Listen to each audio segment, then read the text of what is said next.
तो अब हम सीखेंगे किसी भी कॉम्प्लेक्स नंबर का कॉन्जुगेट क्या होता है और उसको कैसे फाइंड आउट किया जाता है। जैसे देखिए हमारे पास एक कॉम्प्लेक्स नंबर है z इक्वल्स टू 2 + 5 आयोटा। यहां पर हम चलिए थोड़ा सा और इसको मॉडिफाई करके लिखते हैं, z इक्वल्स टू -2 + 5 आयोटा लिखते हैं। तो कॉन्जुगेट क्या होता है?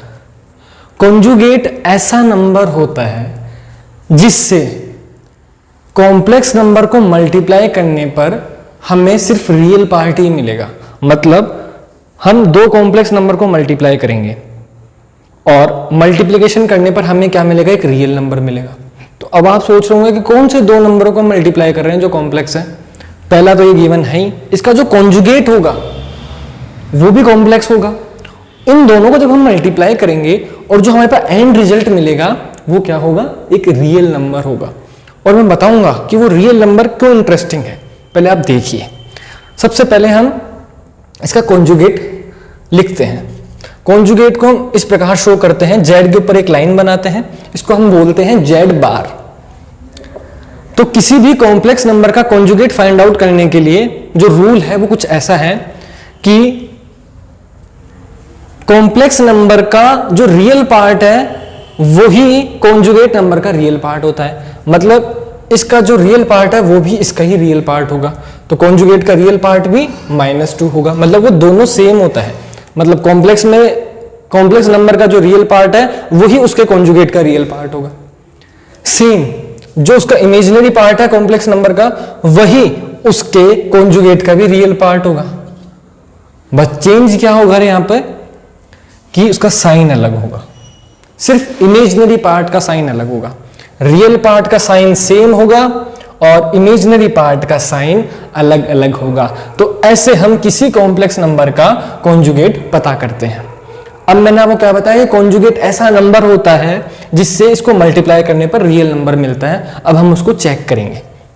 तो कहना ये चाहता हूं कि मैं z को z बार से मल्टीप्लाई करने पर रियल नंबर मिलता है हमें, मतलब इमेजिनरी पार्ट हट जाता है। अब इसको चेक करते हैं। तो देखिए 2 + 5 आयोटा को -2 + 5 आयोटा को हम -2 - 5 आयोटा से मल्टीप्लाई करेंगे।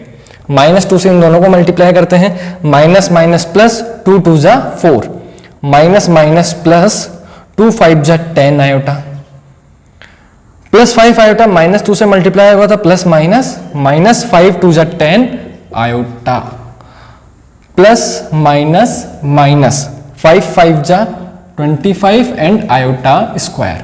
हम देख पा रहे हैं कि 10 आयोटा में से 10 आयोटा घट जाएगा क्योंकि ये पॉजिटिव का है एक नेगेटिव है, तो दोनों घट जाने पर 0 बचेगा, तो दोनों कट जाएंगे। तो हमारे पास आएगा 4 - 25 आयोटा स्क्वायर।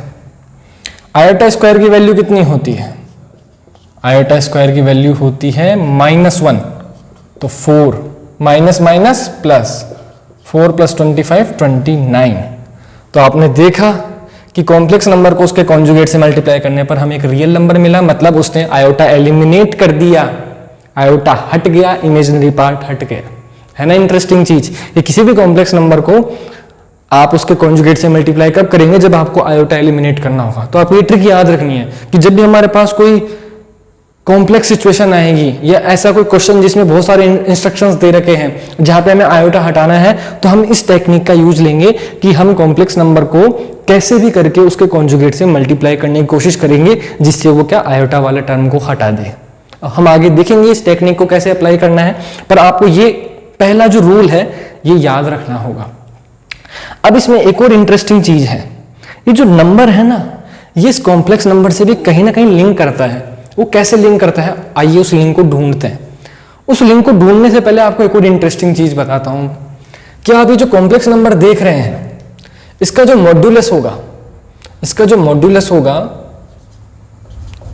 वो पैरेलल लाइंस के बीच में z लिख के करेंगे, हम शो करते हैं। उसका फॉर्मूला होता है √a² + b²। तो यहां पर वो आएगा -2 का स्क्वायर 4 और 5 का स्क्वायर 25 √29। ठीक है, तो कॉम्प्लेक्स नंबर का मॉड्यूलस कितना है? √29।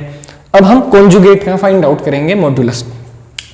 तो कॉन्जुगेट का हम मॉड्यूलस फाइंड आउट करेंगे, ठीक है, क्योंकि किसी भी कॉम्प्लेक्स नंबर का मॉड्यूलस फाइंड आउट करने के लिए हम उसको दो पैरेलल लाइंस के बीच में लिखते हैं, उसको ऐसे शो करते हैं। फॉर्मूला सेम है, √a² + b²। यहाँ पर a कितना है -2, -2 का स्क्वायर +4 और -5 का स्क्वायर +25, तो √29 आ गया। तो आपने देखा कि कॉम्प्लेक्स नंबर और उसके कॉन्जुगेट दोनों का मॉड्यूलस क्या आता है, सेम आता है। तो ये आपका दूसरा रूल, ये दूसरी प्रॉपर्टी है, इसको भी आप याद रखिएगा, इसको भी हम आगे यूज करेंगे। ये पहली प्रॉपर्टी हो गई, ये दूसरी प्रॉपर्टी होगी। तीसरी प्रॉपर्टी वो भी बड़ी इंटरेस्टिंग है। वो क्या है, आप देख पा रहे होंगे जो नंबर है ना, ये कॉम्प्लेक्स नंबर से कहीं ना कहीं जुड़ा हुआ है। कैसे, देखिए कि जब हम z को, मतलब कॉम्प्लेक्स नंबर को, उसके कॉन्जुगेट से मल्टीप्लाई करते हैं, मतलब z बार से मल्टीप्लाई करते हैं, जो हमें रियल नंबर मिलता है, एक्चुअल में वो क्या होता है, वो कॉम्प्लेक्स नंबर के मॉड्यूलस का स्क्वायर होता है। क्या होता है, स्क्वायर होता है। जैसे देखिए, आपने z को z बार से मल्टीप्लाई करा, कितना आया आपके पास, 29 आया।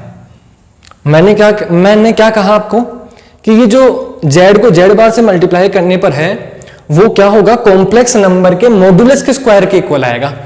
तो कॉम्प्लेक्स नंबर ये जो है, इसका मॉड्यूलस कितना आया, √29। तो √29 के स्क्वायर के इक्वल होना चाहिए इन दोनों का मल्टीप्लीकेशन, जो कि एक्चुअल में हो रहा है। √29 का स्क्वायर 29 होगा, 29 दोनों इक्वल है। तो इसका मतलब क्या हुआ कि कॉम्प्लेक्स नंबर को जब भी हम उसके कॉन्जुगेट से मल्टीप्लाई करेंगे तो हमें एक रियल नंबर मिलेगा, मतलब एक रियल पार्ट मिलेगा, इमेजिनरी पार्ट वो हटा देता है, और वो जो नंबर मिलता है इन दोनों के मल्टीप्लिकेशन पे, वो एक्चुअल में उस कॉम्प्लेक्स नंबर के मॉड्यूलस के स्क्वायर के इक्वल होता है। तो आपको ये तीन प्रॉपर्टीज याद रखनी है, जो आगे फर्दर कई सारे इंस्ट्रक्शन वाले जो क्वेश्चन हमें मिलेंगे, जो बड़े कॉम्प्लिकेटेड क्वेश्चंस होंगे, उनको सॉल्व करने में हमें ये जो तीनों ट्रिक्स हैं, ये जो तीनों रूल्स हैं, ये हमारे काम आएंगे। तो इन रूल्स के बेसिस पर आपके कुछ छोटे छोटे क्वेश्चंस, कुछ ट्रिकी क्वेश्चंस आपकी बुक में दिए गए हैं। तो इन ट्रिक को समझते हुए आप उनको प्रैक्टिस करिए, और जो क्वेश्चन आपसे नहीं होता है, जो नहीं बन पाता है आपसे, उसको आप हमें हमारे वीडियो के कमेंट्स में लिखकर बताएं।